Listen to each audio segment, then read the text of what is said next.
people where I don't care how broke I am, I will never want extra hours at a job. I will never cover for anyone. I really want to work as least as possible. Whenever bosses say, do you want extra hours, or like, do you want to work these days? Absolutely not. And I hate when they act like they're gifting it to me, like, would you like more hours? That is like throw up to me. Absolutely. Like, I really would love less hours. I would rather be extremely broke with free time than rich and working all the time. I really hate working, like hate. I think I'd be better off as like a farmer, or honestly like a landscaper. I think that I like that better because it's actual work. You're not just wrong, you're stupid. Now wait just a minute. And you're ugly, just like your mum. You know, I hate to break it to you, sister, but judging from the way you dress and those Avenue stroller earrings of yours, you've probably never worked a day in your life, and I pray that you never have to work on a farm. Because if you do, that just guarantees that someone, somewhere is going to starve thanks to your lack of a work ethic. Now, I get it, work sucks, but we all have to do it because the old adage is true. No work, no eat. But woman, what I really don't think is a smart idea is to be thumbing your nose at the idea of extra hours. Because I don't think you understand that extra hours are legitimately a favor. You see, most places that actually schedule people by the hour have a set amount to give to each store. And that manager has to divvy up those hours as best they can to accommodate everyone as well as service the needs of the store. That's why some weeks you're given next to no hours and other weeks you get a little extra. But now you don't have to worry about those extra hours, sweetheart. Thanks to your ignorance and sheer stupidity, your manager's gonna see this video and give you as few hours as legally possible. That way your broke ass has more free time to binge watch reality shows and complain about how you have no money. You're welcome. Hey, you're welcome. Hey, don't mention it. Use that freedom in any way you like. I have to rant about this because I hate it so much. Those videos on TikTok that girls or guys make that are like things to do to make you more attractive to guys. Like, it actually makes me nauseous thinking that girls are watching these and like buying things, changing things, wearing things for the validation of a man. Or I just saw this video of this girl that said she couldn't wear her hair half up, half down for 2 years because she saw a video of a guy saying that guys don't like that. And it got 500k likes and everyone in the comments was relating to it. Well, what did the police say? Well, it's nice to know that you've invested such an extreme amount of emotional energy into the fashion habits of women that you'll never meet. Just imagine what you could do if you took that same energy and willpower and actually invested it into things that mattered, like feeding the hungry or doing something with your life that wasn't completely and utterly useless.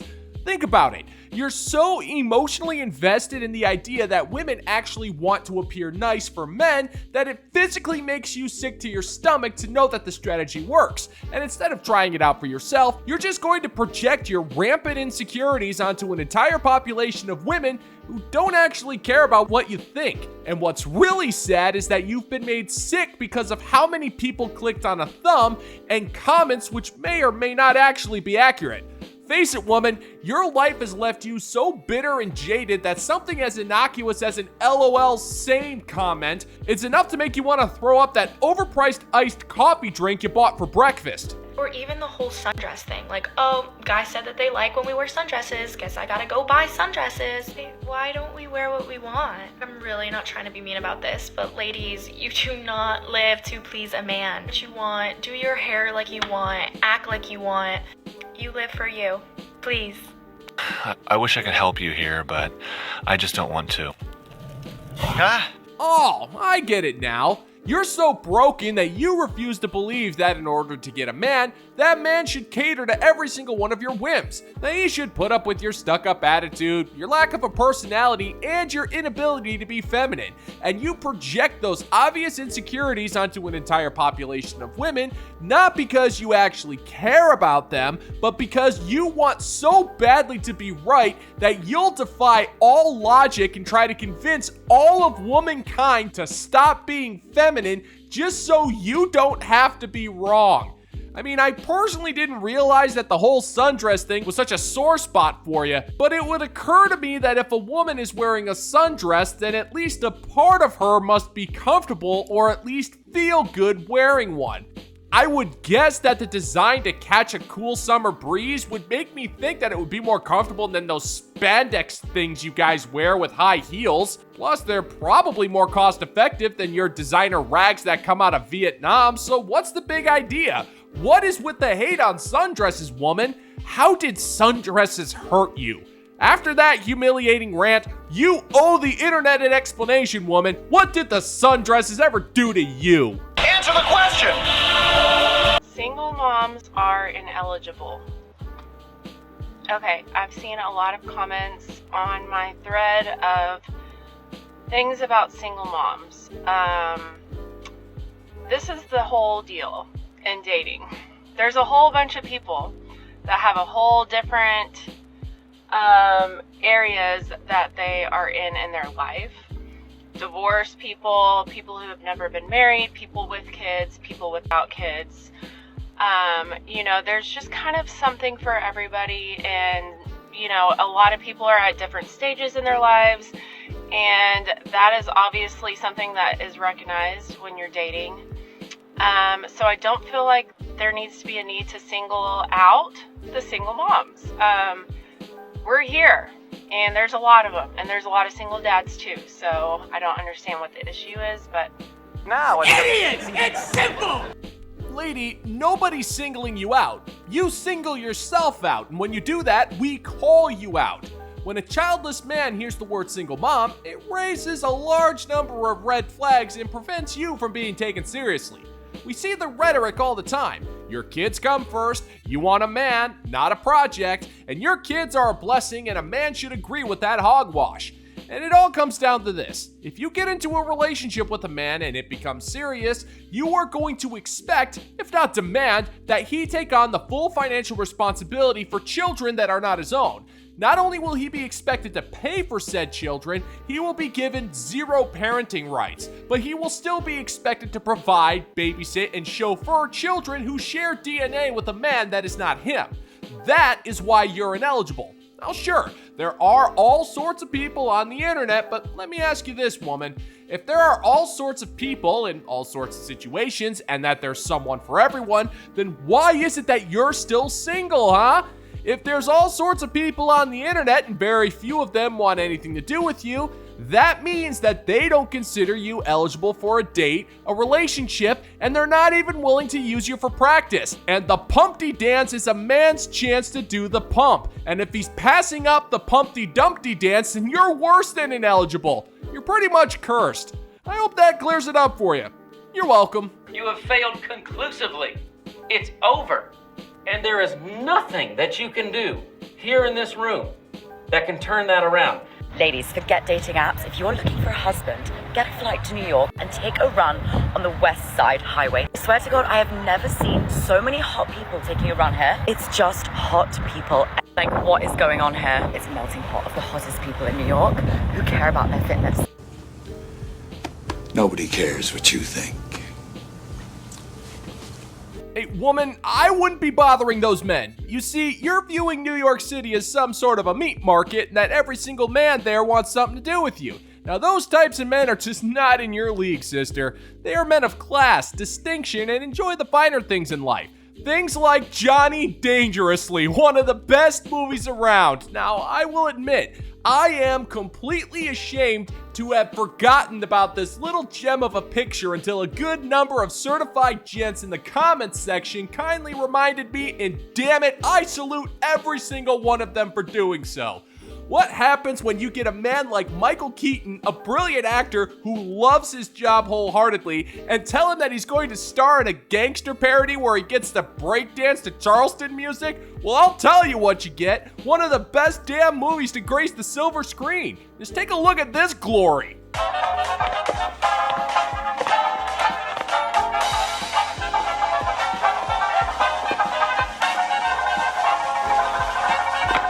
Harkens back to a simpler time when it was socially acceptable to eat fish in a movie theater and to make fun of guys who talk like this. You fucking sneaky bastard! I'm gonna take you to work! I'm gonna nail it to the wall! I'm gonna crush your boils in a meat grinder! I'm gonna cut off your arms! I'm gonna shove them up your asshole! have to admit, there's something about the mid to late 80s parody comedies that are just absolutely timeless. And these are the kinds of movies that gold-digging broads will never be able to appreciate. How to fully get over the guy you never even dated. Number 1, we're gonna recognize that we never even really liked him. We liked the idea of him that we created in our minds. All those little scenarios we used to fall asleep to at nighttime, yeah, those never happened, okay? That was an idea in our head. It's not your fault. You're such a creative. Storyline was beautiful. Pitch it to Nicholas Sparks, okay? Because it's not that man. Number 2, realizing that him not liking you back was just feeding your insecurities. Every man who never liked me back, he was feeding my insecurities. He was taking my insecurities out to 5-course meals and just spoon feeding them. Anytime I had a guy who did not like me back, number 1 thought in my brain, oh my God, he doesn't like me because I'm fat. Which, hey, maybe it's true, but it was making me more insecure in myself. That's not my problem. It's yours. Well, Ruth, if you think that you being on the side of profound portliness is what's keeping a man from committing to you, have you ever considered, I don't know, putting down the stupid fork and going to the gym a few times a week? I mean, honestly, it couldn't hurt your chances. Not like they're gonna do you any good, though. You spent your life in your fantasy world because the real world hurts your feelings too much.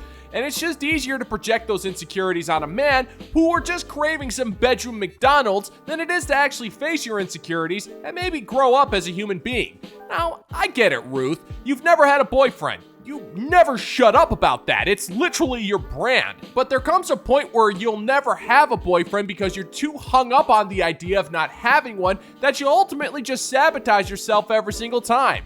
And then you'll just whine about it, but never do anything about it, as you'd rather harp on your failures than set yourself up for success. It's easier to just wallow in your own self-pity like a frickin' pig, isn't it? Number 3, and now this is a big one, and this might seem like a small thing, but truly, when you realize like it's okay to accept that like you had feelings for this person, even though you never even dated, you're not crazy for being upset. I always used to get mad at myself that I was even upset over this guy I never even dated. I felt like I had no right to be upset. It's your feelings. You have a right to be upset. I think situationships are more common than relationships these days. So if you've been through one, give yourself a pat on the back.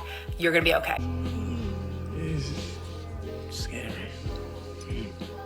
Hey, Ruth, situationships are only a thing because you have delusional expectations to go with your obscenely high standards. Online dating, combined with a society that fed your own ego like a prize porker, led you to believe that you were entitled to the top 5% of men.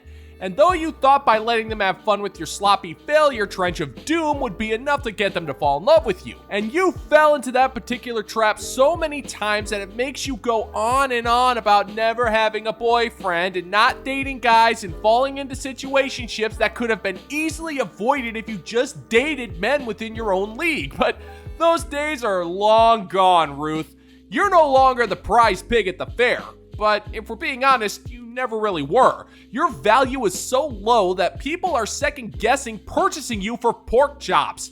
And that could have been easily avoided, but you wanted the fantasy. You still want the fantasy, and you will continue to live that fantasy just so long as you don't have to face the consequences of your actions. And judging from your comment section, you never will, Ruth. 4th and final, get rid of him on social media. I know this one hurts to say.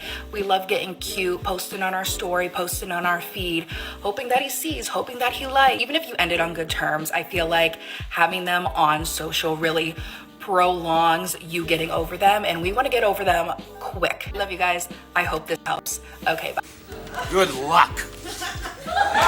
Yeah, good luck with that one, Ruth. You're addicted to social media the same way that you're addicted to raw cookie dough and cake frosting. Social media is what makes your soul stressy whenever you're facing adversity. You need the attention from social media. You crave it. It's your freaking lifeblood.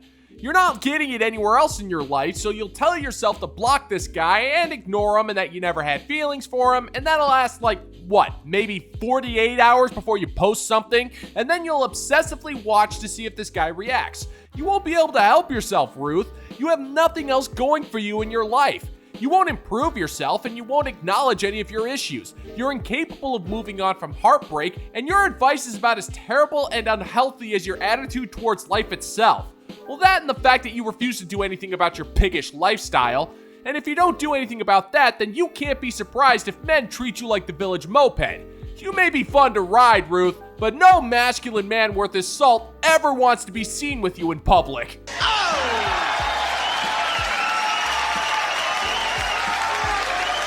And that's gonna do it for today's video, gentlemen and gents. And as always, if you find that my particular brand of comedy is bringing you to the brink of laughter, then why don't you scroll on down and click that like and subscribe button. Ring the notification bell, leave a couple of comments, maybe share this video so we can give the good old-fashioned middle finger to the YouTube algorithm. Thank you so much for checking out the new video, and until next time, peace out, homies.